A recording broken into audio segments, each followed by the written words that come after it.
Nithyanandam. Welcome to the next episode of Inner Awakening.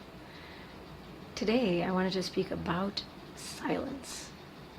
And I wanted to tell you about how going and attending Inner Awakening program with the avatar is, again, the most unique experience. The most unique experience you can and will have in your life.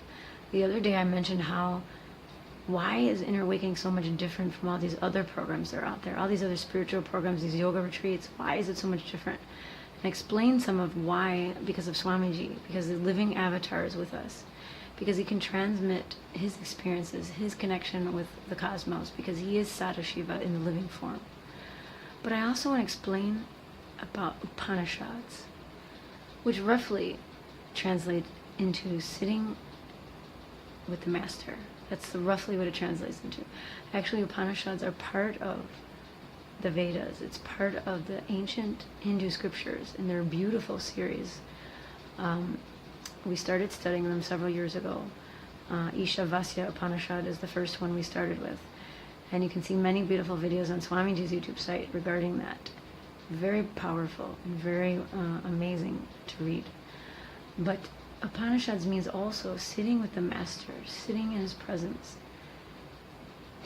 And that's a huge, powerful thing I want to talk about, because a lot of these programs, you'll do yoga, or you'll have these sessions, writing sessions and exercises, and all these various things.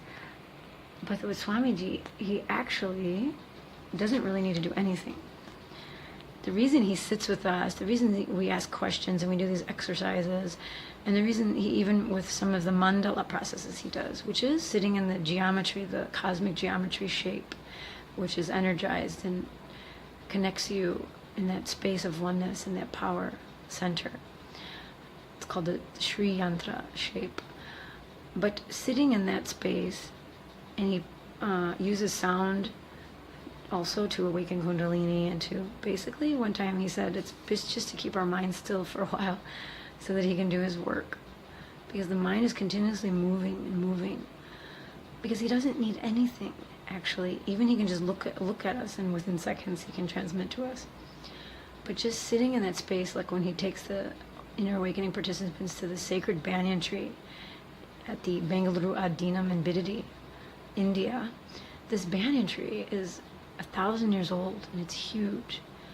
And even when you walk in there, it's almost like a silence. Yet it's so vibrant and alive. And when you sit there with him, it's like you're sitting with Dakshinamurti himself. Well, you are actually. But he doesn't need to do anything. You just sit there with him, and he can just transmit the energy. And in that silence, you'll have the experiences, spiritual experiences and visions and the energy and Kundalini awakening and all of the healing that happens. So he's not ordinary. I'm trying to explain this. He's not ordinary. So you need to come and meet him. I don't know how much to reiterate this thing. I can shout and yell and stand on my head, which might be entertaining. But you don't understand what a gift that is to have a being like that on planet Earth. It's not a usual thing anymore. And it is the opportunity of a lifetime to be in his presence and to be with him, especially in that silent space. It is actually the best space, because there's less chatter and all these questions and the mind's going. If you just sit with him and just look at him, you can never tire of looking at him. He's just radiating that energy and that beauty of the divine. And you can just simply sit there all day, and you'll see how many things happen inside you. There's no program like that.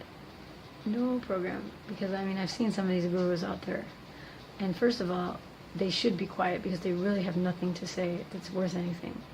And I'm not bashing other gurus. I'm only bashing gurus that claim they know all these things, and they don't even give credit to the Vedic tradition. But anyway, they don't actually understand, because they don't actually have that experience. But they're just regurgitating things that they've learned, unfortunately. And you're not going to have that same connection and that same space with them. You're just going to sit there, and it'll just be like a normal meditation. But with Swamiji, everything comes alive.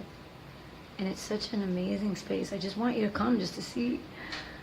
Anyway, even just come to India and we'll do a weekend program, and then you'll decide, oh yeah, I need to come for the 21-day program.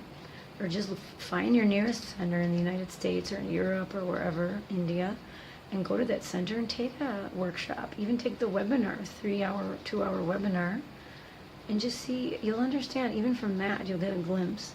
It's of course not the same as being in his physical presence, but you'll get a taste of that. So what I'd like you to do now is go to the innerawakening.org website and just look around there, fill in an intention form, understand what you're getting into. You're getting into a beautiful relationship with a divine being, with a true guru, just like all the masters before that you read about in the stories. Like, for instance, Paramahamsa Nithyananda, Osho, Sai Baba, all these guys are amazing. Swamiji is here now with us, transforming us. So anyway, please log in today and check that out. Let me know what questions you have. Please post them here on the YouTube page and I'll answer you. And I look forward to seeing you in India soon at Inner Awakening. Thanks again for watching. Nithyanandam.